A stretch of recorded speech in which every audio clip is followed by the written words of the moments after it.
Well, my favorite way of getting tone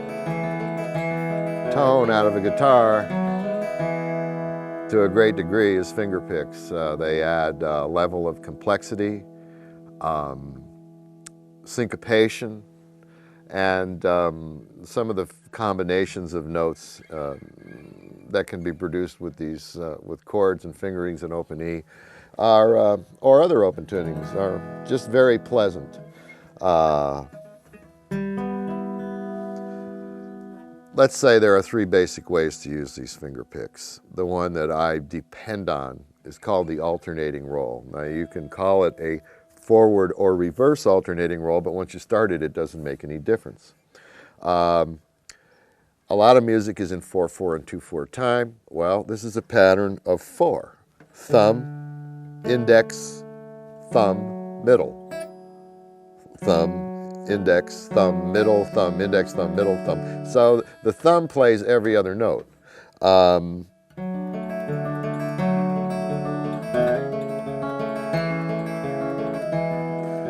If you want to learn this style, it will do you good. It'll hold you in good stead for as long as you play the guitar. If you know chords of the first position, and you just do this roll,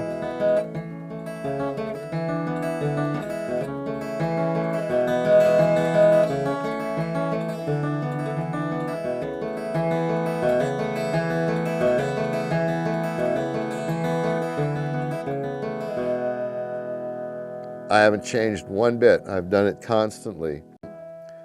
Other instruments, the dobro specifically, and the 5-string banjo really benefit from the forward roll. Really hot guitar players can play the forward roll. Jerry Reed, the recordings of Jerry Reed, he's a real hot forward roll. He's a guitar player, plays a classical. I think he uses a thumb pick. It's the tempered scale. All right, well, we're back here. I'm going to attempt to play the forward roll, just to show that it can be done.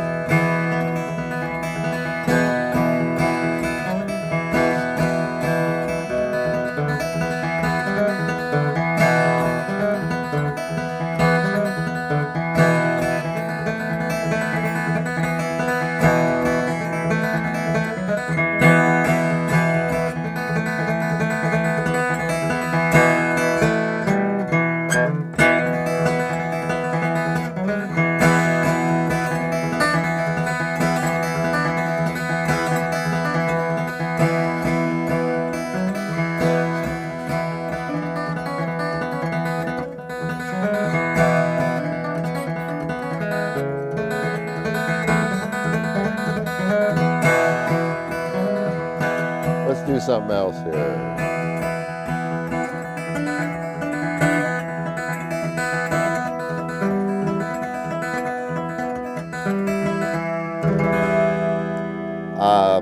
If I work at this for a while and re-educate my fingers, I can actually get through the whole piece. That's called Hot Wire. It's a banjo tune that I wrote. The forward roll and the guitar are a little less tractable than the alternating roll, but as you can see, it can be done. One of the things that happens then is, and you can do this with any roll, the alternating roll too, is I'm forced, this is a banjo roll, that's the forward roll, but I'm not hitting that high E string, so I have to instinctively get my middle finger to reach out and alternate between the two high strings. It's one more level of sophistication.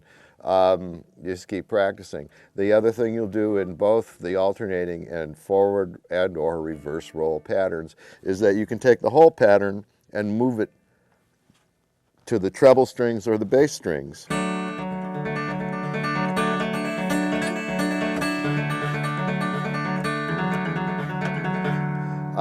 So after you've spent a couple of years mastering playing basically these strings and excursioning out to this high string with your middle finger, you can practice moving the whole pattern up and down. You're now in a world of endless possibilities. One of the nice possibilities of using finger picking and open tunings are some of the combinations that are applicable, that are possible here.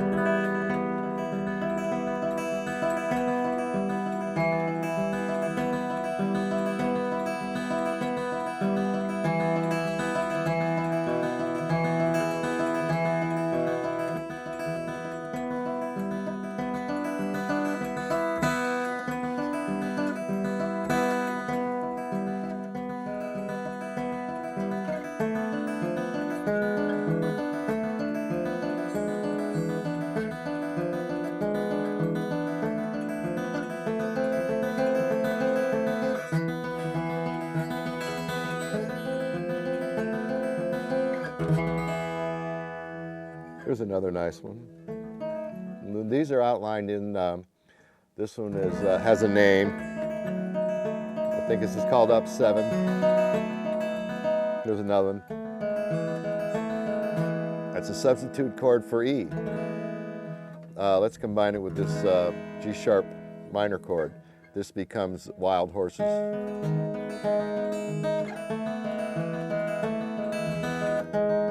Well, I've heard living, it's easy to do all the things that you wanted, bought for you.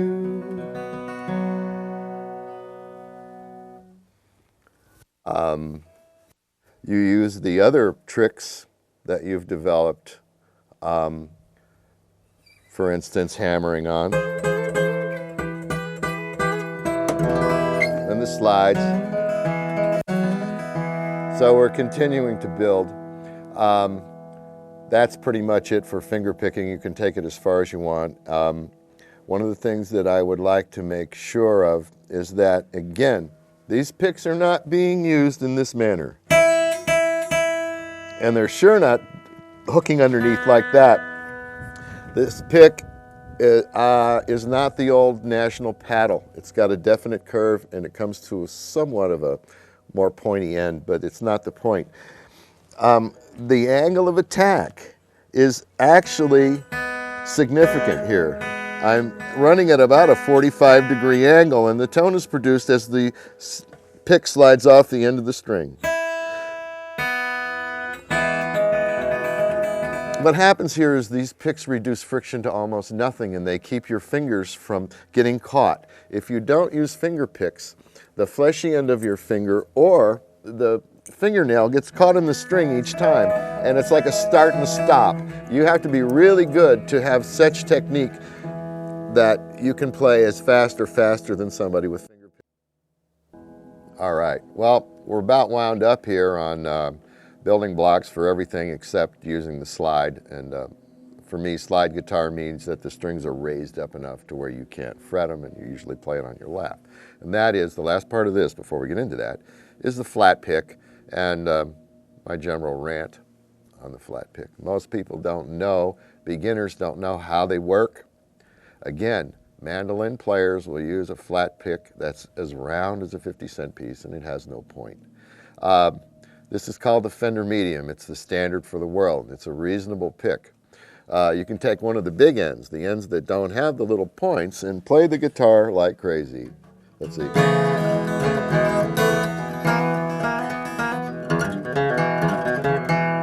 Again, what we're talking about here is the angle attack. This thing is not hitting the strings like this. It's also got enough thickness to where it doesn't go flap, flap, flap. I see a dude with an extra thin guitar pick and they're going flap, flap, flap. I go, no, angle of attack, angle of attack. You're extracting the tone. You're still extracting the tone, and every time, no matter if you're playing a full chord or not. The angle of attack here again is about 30 or 45 degrees. See, it's playing going up and down.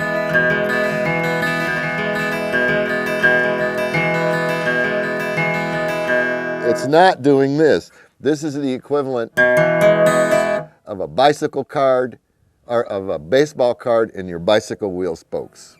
Don't do it. Extract the tone, make an angle of attack. By the way, this Fender Medium is the standard for the world. When I'm lost, I don't know where to go, who to turn to, I've got questions I don't have answers for, I consult my Fender Medium. All right, moving right along. Flat pick, where basically everything you see anybody doing with a flat pick in bluegrass music, rock and roll, blues, you can do it in open tunings. The main difference is that the guitar in standard tuning does lend itself to playing a lot of lead patterns easier because they're tuned 5-5-5-4-5 instead of 7-5-4-3. The reach is a little bigger when you're trying to get over to the one that's tuned 7 frets up. It's possible to...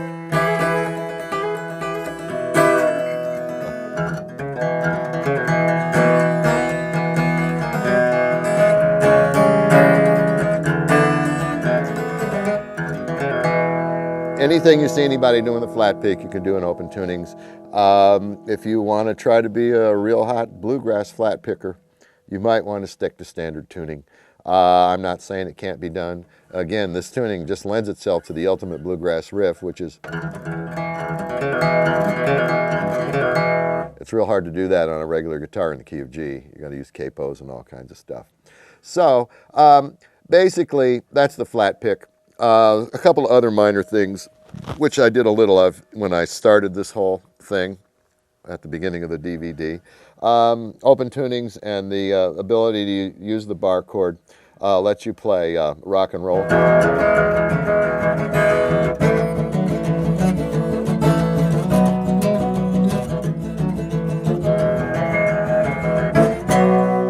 And blues the same way.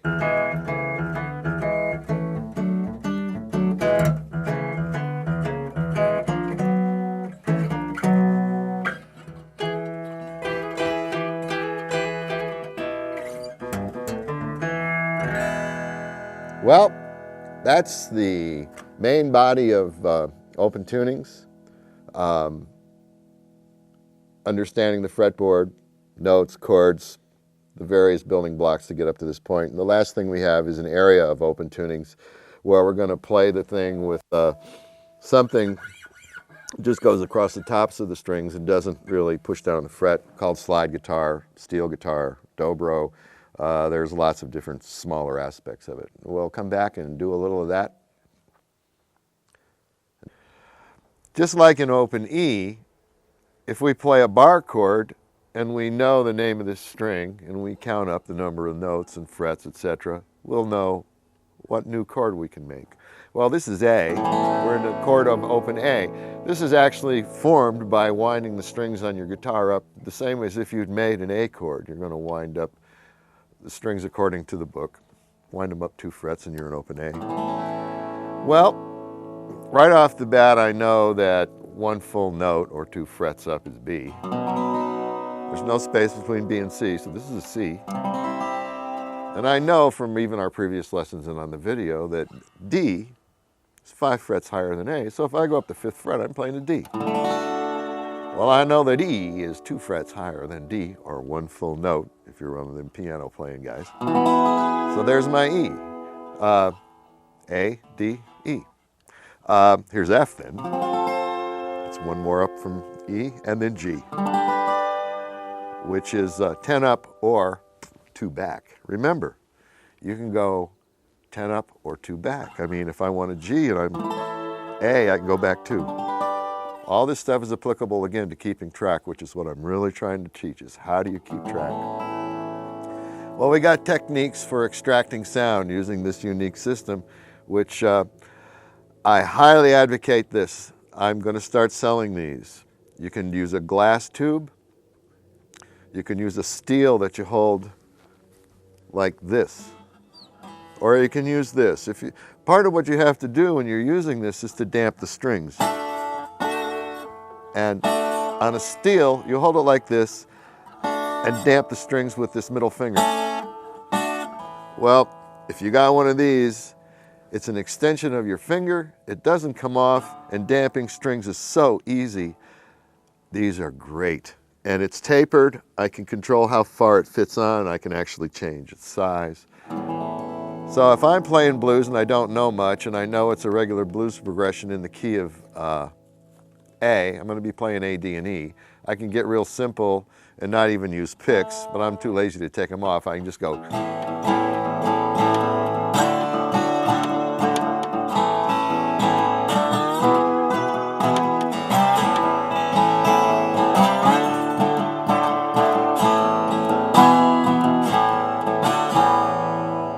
Like the chords of the first position. I'm going E, A, E. Oh, excuse me, I'm going A, D, A, E.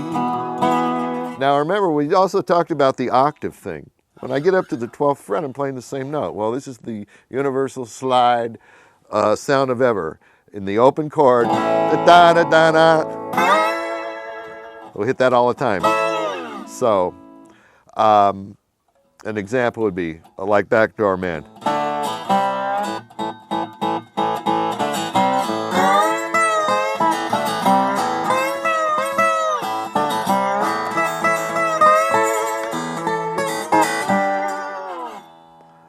Octave, very important. Well, I met the blues in the woods and it was really dark out.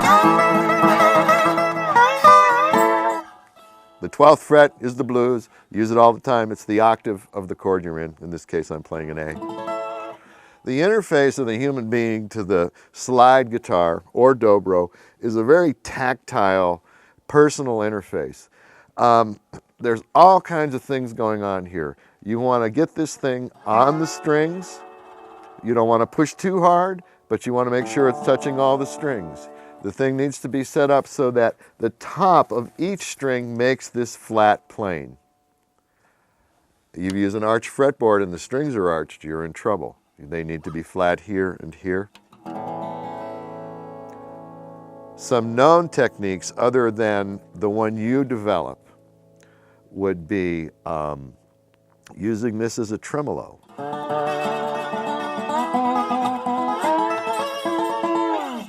Playing individual notes.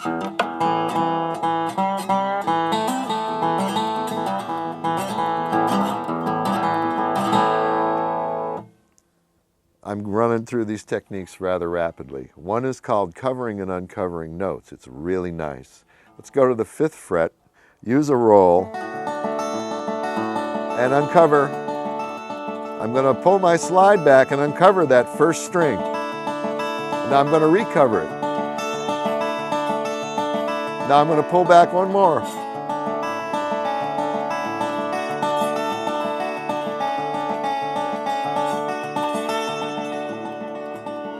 This technique is very nice on the 2nd fret. I'm going to uncover 3.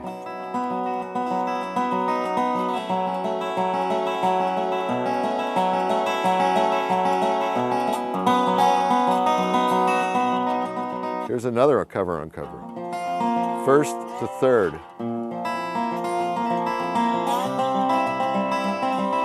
Oh, wait a minute.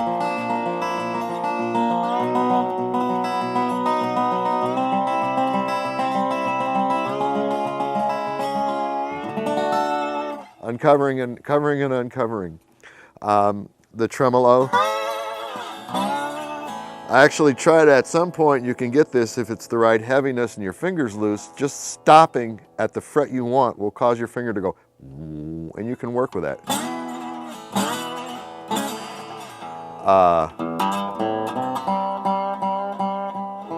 In the playing of blues, which I do a lot of in this tuning, this 3rd fret is very useful in playing blues. You can use it all the time. It's a transition from the open chord to the 5th fret, or even the 7th. Or.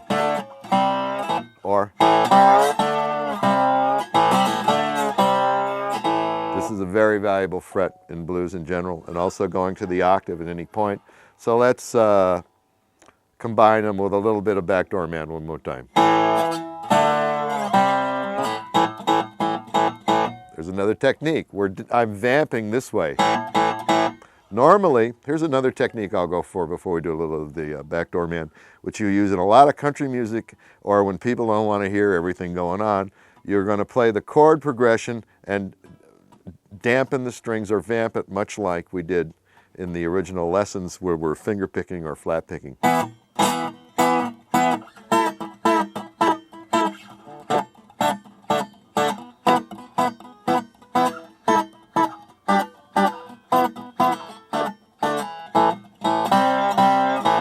All right, that's vamping. There's one that I really like that I discovered by accident and it's called bowing. You can actually play these strings with your slide like a fiddle bow.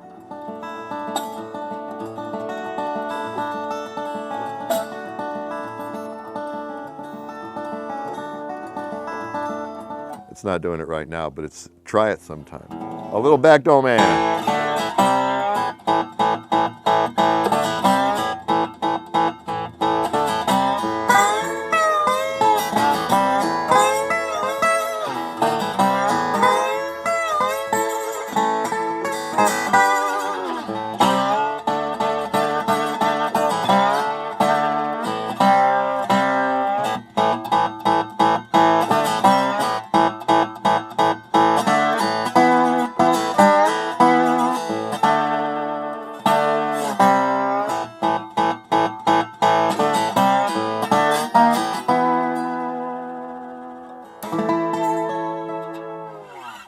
If you want to do nice country stuff, country blues, the alternating roll, cover and uncover this string.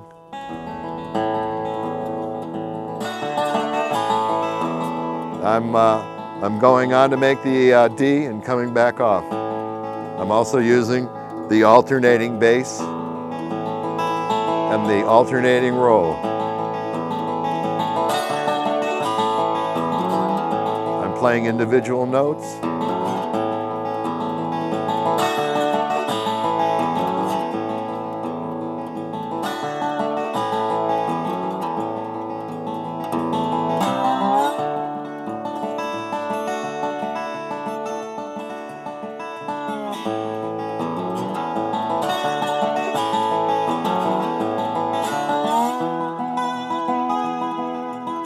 Little tremolo.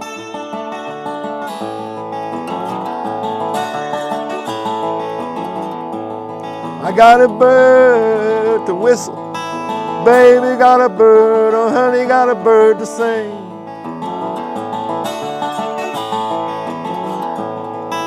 Baby got a bird, oh honey got a bird to sing.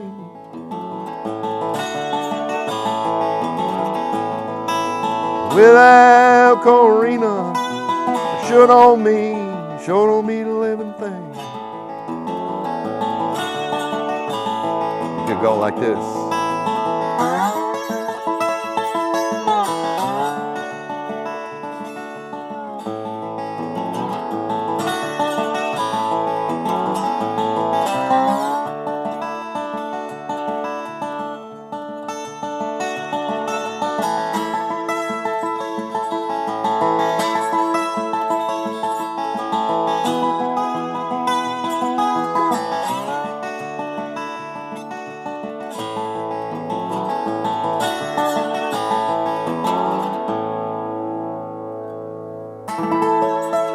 So I went up to the octave instead of playing the open A. When it was time to quit singing and do an instrumental, I took use of this octave. Instead of going bird to whistle, I'm going. And when I went back, when I'm normally going to the A here, I went up the neck, and then I'm uncovering these strings as I'm playing them.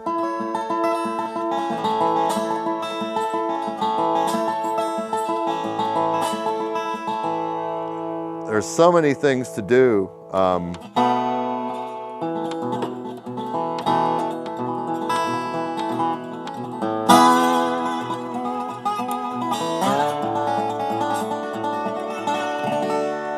going to finish up here. Yeah, this is called the airplane boogie.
One more time.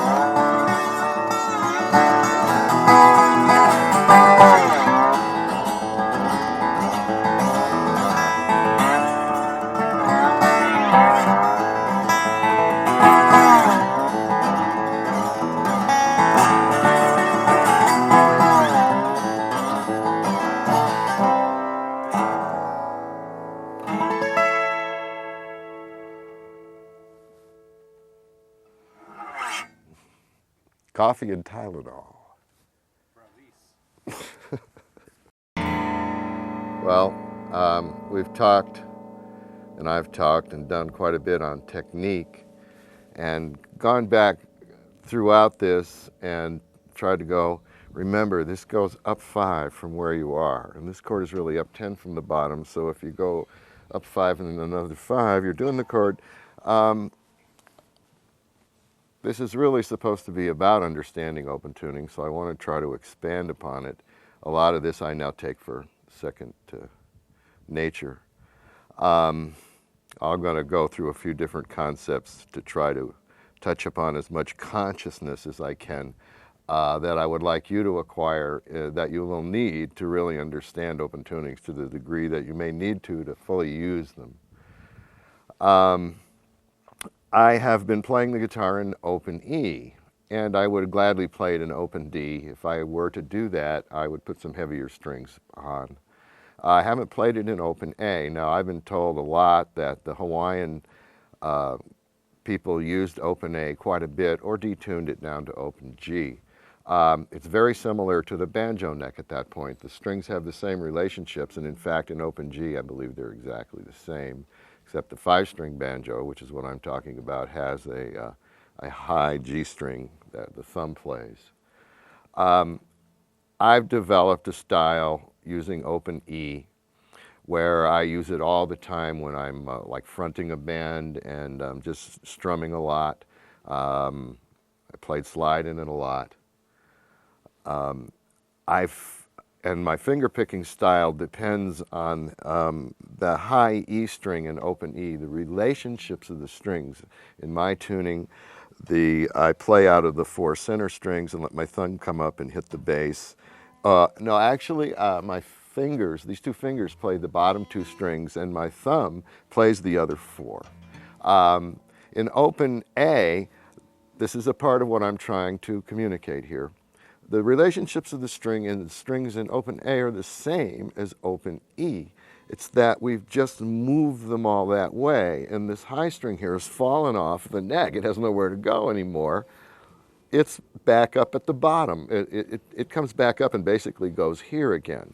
If you look at the chord charts and compare open A to open E, you'll see that the formation for the chord that takes you up 10 in open A will be made here, and the same chord that takes you up 10 in E will be here. Well, in open A, that would be a G chord. In open E, that would be a D chord, I believe. Do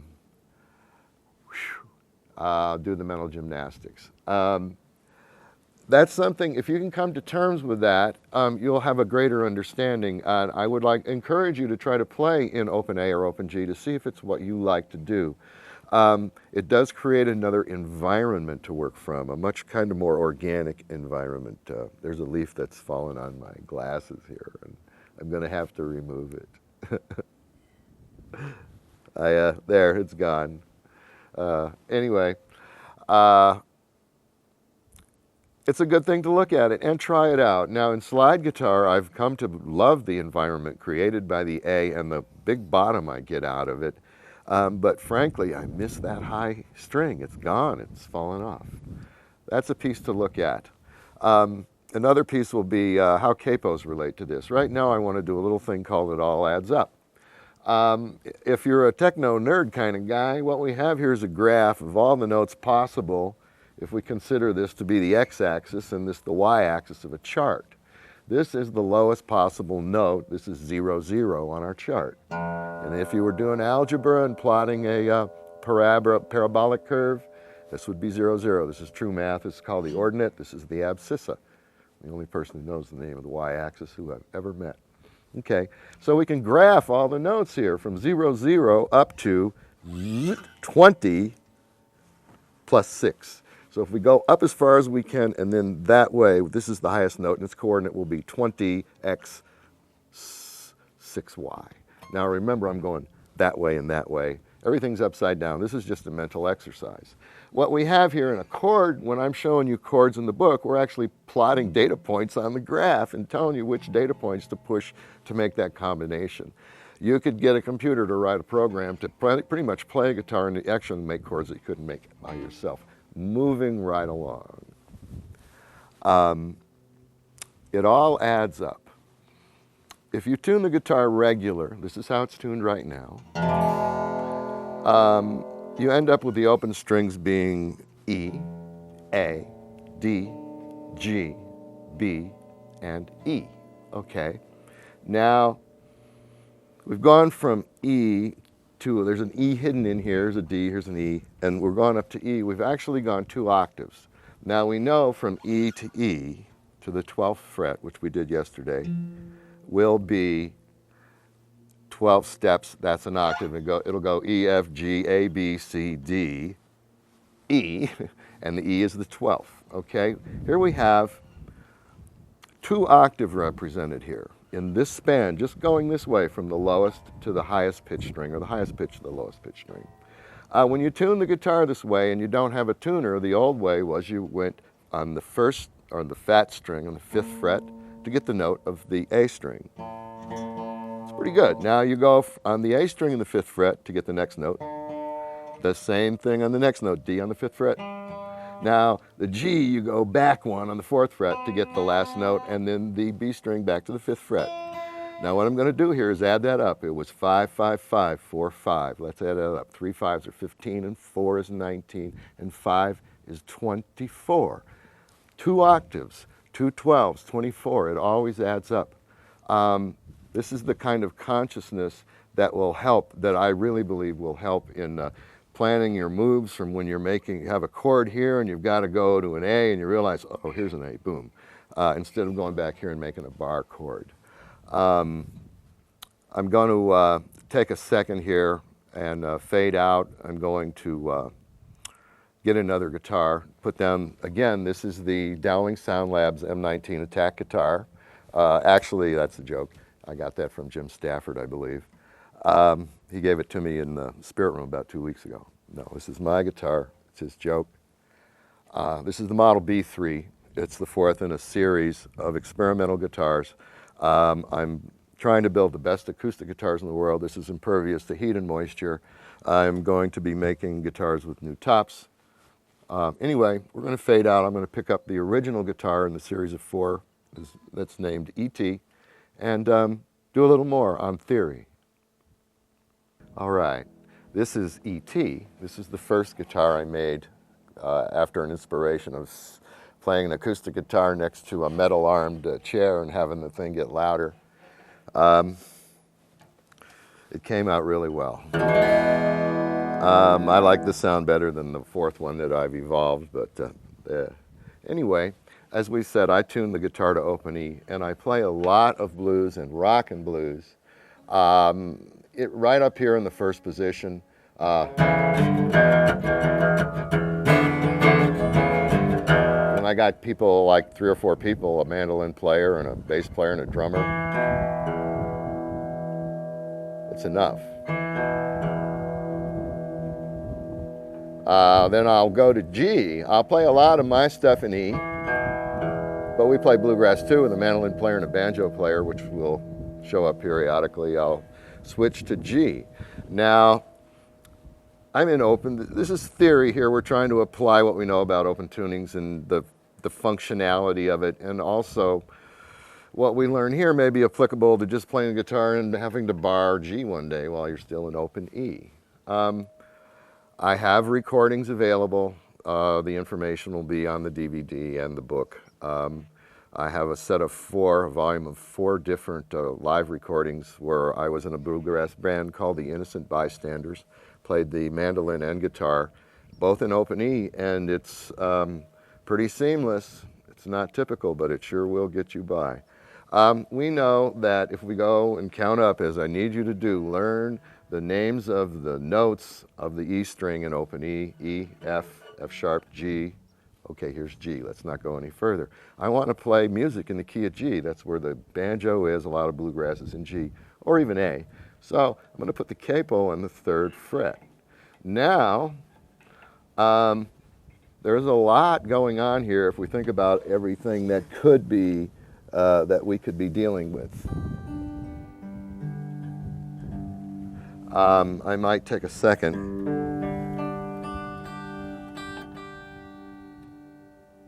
Some of this is bound to happen with a capo. The bass string will usually go sharp 2. Now the chord that I was playing as E is now G. And if we, I can't make chord charts for every key. The mental gymnastics are not that bad. Well, now we can do the same thing. We can go, oh, I want to make a C chord. Well, I can go G, A, B, C. Well, C is how many frets up? 1, 2, 3, 4. It's 5 frets up. Right away, what I would like to communicate here that C is to G as A is to D. Musically, structurally, if you count the number of frets, tonically, the relationships are the same. If we went to A, then we'd have to play a D chord. D would be to A as C is to G as A is to E. We need to use an F chord a lot in bluegrass. That would be this chord. Now this is the same as the D chord in open E. Well, the D chord in open E takes us back 2 frets. If we played a D note, if we played an E note and went back 2 frets, we'd be playing a D. If we played an E chord and went back 2 frets, we'd be playing an E. What I'm saying here is if we play a F chord, it's either 2 frets up to G, which would be the 10th up to the octave, or you can consider it to be 10 steps up from the bass. Anyway, it has a relationship of going up 10 steps, just like the D chord goes up 10 steps in the key of when we're playing an open E.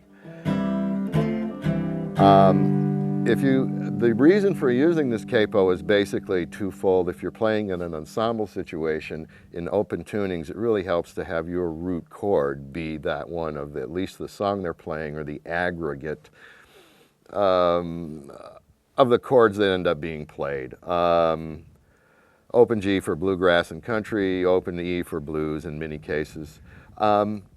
The exercise here and the mental gymnastics you would go through are still going to help you in understanding things that you may need to do. If you need to make a G chord in open E, just remember you can take the one here and slide it up 3 frets.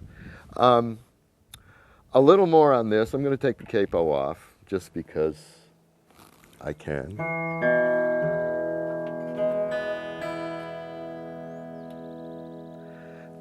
I haven't touched on the theory of harmony at all, and chords are basically harmony. If we sing the notes of these chords, or we'll be singing the chord of that note, and that's basically what harmony is, 3 and 4 part harmony, 4 notes, 4 parts. Again, in the relationships I like on a guitar, the string relationships of this 1 octave being on the first 4 skinny strings and 2 bass strings below that, I prefer. The open A, that's all gone this way, and I really miss this octave string as a part of the 4 notes I'm playing in the chord. A chord is basically, I looked this up on the internet, is 3 notes. The major chord will be this. That would be the E, G sharp, and B in this case to make this E major chord. Now I've added the high E. The chord hasn't really changed. The other B and the other E are just the bass components of the same chord. This is the kind of stuff you should think about. Now, I live near Sedona. There's a guy named Stanley Jordan who's known all over the world as an amazing guitar player. I've been told that he keeps track numerically also, and that he may actually tune his guitar 5-5-5-5. Intellectually, he's keeping track. Here's another little aspect, again, of understanding open tunings. If you can understand this a little bit, it'll add to your understanding of playing in all kinds of ways, and even in other instruments or even in standard tuning. John Fahey had a revelation when he finally met this blues player that had played this song he had heard on old 78s, and he met this guy, went out of his way. The guy was playing in D minor instead of or E minor. He was actually in open D and went to open D minor. I'm going to illustrate the same tuning in open E. And we've known that we have an open chord here. We can change the environment. A minor chord, as I've discussed earlier, is the major chord with this one string, which I call the melody string. Now, I believe in harmony this is called the third. Don't quote me. In here, it's the four notes I played are dun dun dun dun dun dun dun. It's the third note. The E. It's, excuse me, the second note. Or the G sharp that we have in open E, I'm going to lower back to the G that it was in a regular tuning. Now I've created a new environment. It's a scary environment.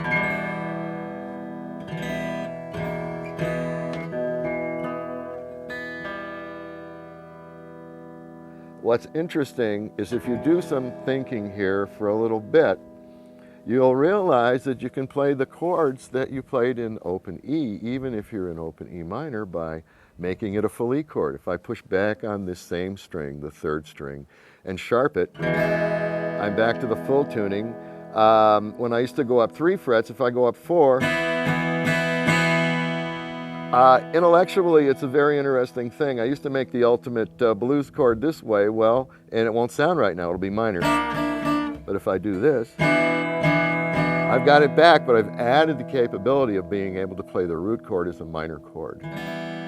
I play a song on the dobro, Cypress Grove, and I dropped it to the minor, and it creates the environment you play in. That's another piece of the open tuning puzzle and trying to understand, again, that it's all about relationships of these strings.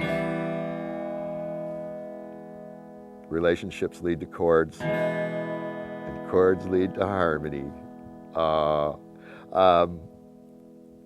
We're going to fade here, and I'll go into the last little demonstration. What I'm going to try to do is put these techniques together and try to get through at least most of the song without messing up too badly.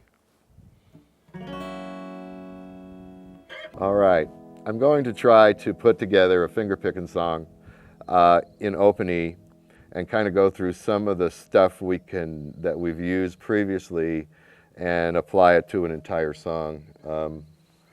I haven't been doing a lot of this lately. I may stumble here and there. You'll do better. This is the Mingus Mountain Rag. The first part is E, D, E, E, D, B. Does that twice. And being a rag, it'll go. That would be C sharp. The next chord is F sharp, and then B. It's going to do that twice. Now, those are 2 weird chords. That's because this is a bluegrass song. It's normally played in the key of G.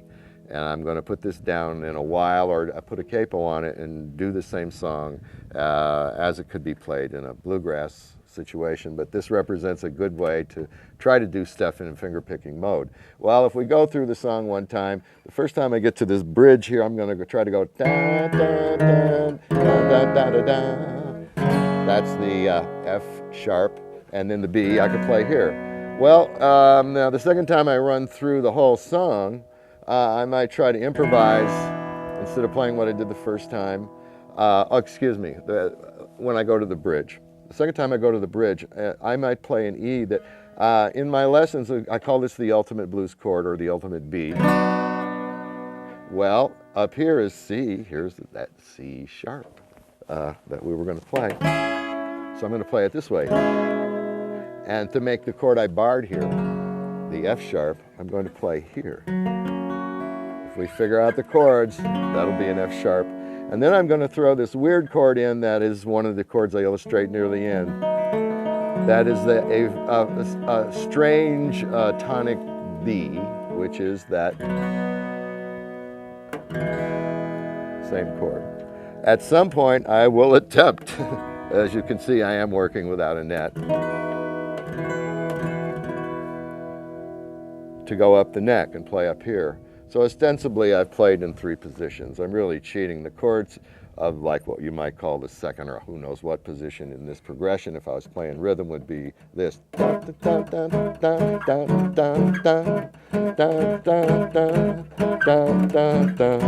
Now that being the B, that's up 7, that's the B up 7. It's going on all the time. Let's try a little bit of this. I may even stop from time to time and say, well, here's why I'm doing this or whatever. We'll see how far I can walk this little tightrope.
Well, there's just a little bit of that up here. I want to go over what I did here.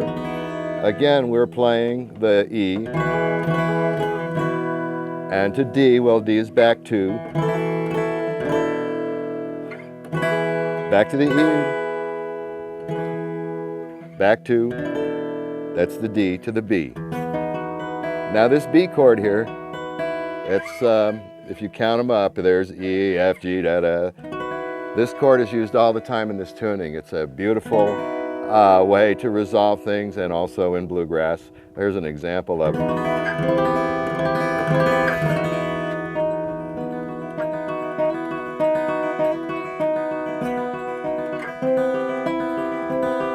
Now we're going to an E minor, a modified E minor. Anyway, back to the other song.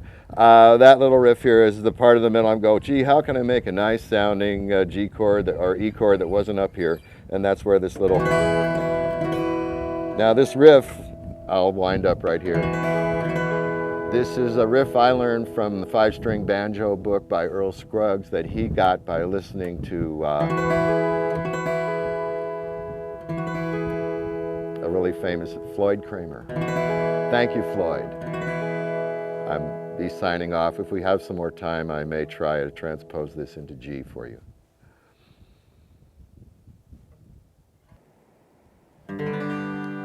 Well, sun's going down, the tide's going out, the people are starting to gather around down there. I'm going to do the Mingus Mountain Rag now in the key of G as you'd play it with bluegrass. The chords are going to make a lot more sense. And we'll apply some of other flat picking techniques that I'm not doing all that much anymore, so I'll probably not do it all that well. But you'll get the gist. And this time, the same chord progression in the key of G. I will play with the same fingerings that I did when I played it in E. Boy, it sure makes it easy to change, and if you were playing a regularly tuned guitar, you'd have to learn all the new chords of the first position. I just put a capo on, and now if somebody came along and wanted to play this in A, I'd move this up 2 frets and I wouldn't have to change a thing. Think about it. It's the intellectual side that I see as the advantage going all down the road for everyone. If you want to evolve. This time, now when I say G, I could be doing this G, F, G, G, F, D, G, F, G, G, F, D, G. A lot of times you see me doing this G. It's because I can vamp it, and I know the same alternating bass. It's going to go. Or the true alternating bass is going to be up here, so I'll try to do that as much as I can. Again, this is a chord form, and in other bluegrass songs, if I had to go from here to A, I wouldn't go from the G to this A. I would try to go from here, G, to the other A, because I got this form. Anyway, the second part of the song that we played earlier in E went down to F sharp and C sharp. This time it just goes down to E, to A, to D,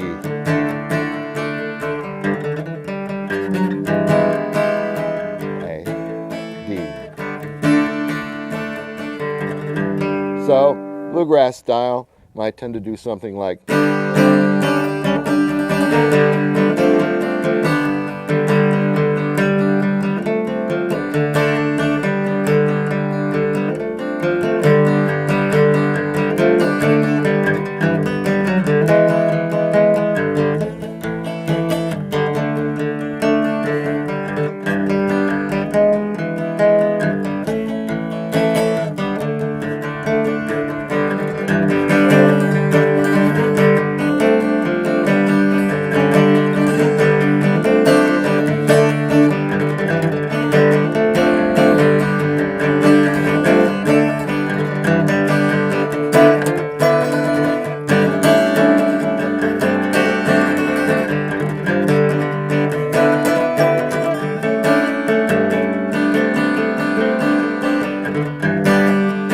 Now the banjo's playing,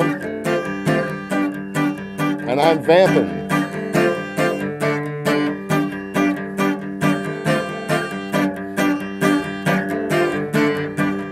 Da da da da.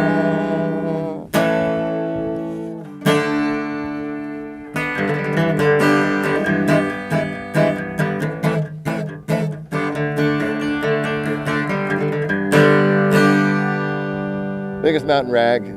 If you're a hot flat picker, you could tear it up on your break. Well, that's it for my little compendium on open tunings and this little section on trying to apply and get some more understanding.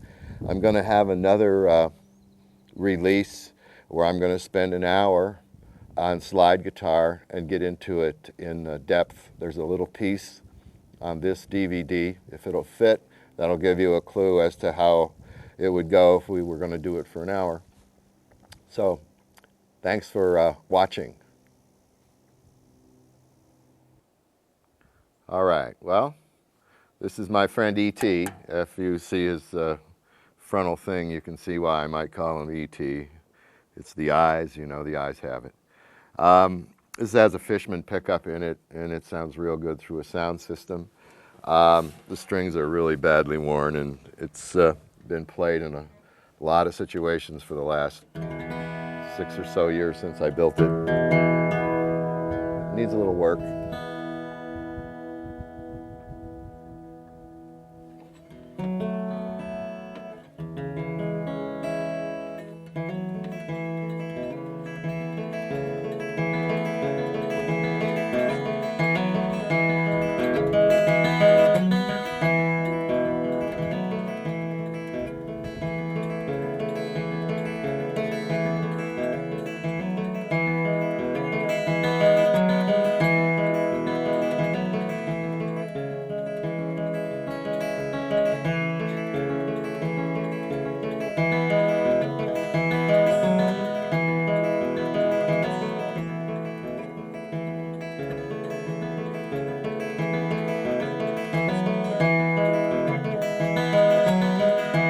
Yes, I knew it all along,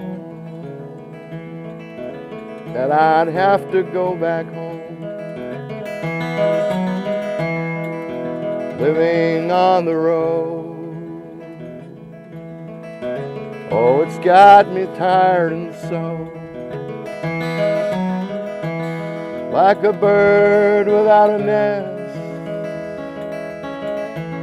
like a stranger in the night. The soul must have its rest. The end is not in sight. Oh, that sweet magnolia wine,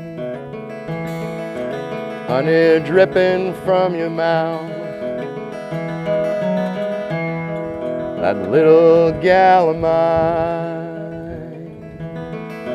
she's the finest in the South. And the nights are getting longer, and the days are getting colder. I wanna go back home and put my head down on her shoulder.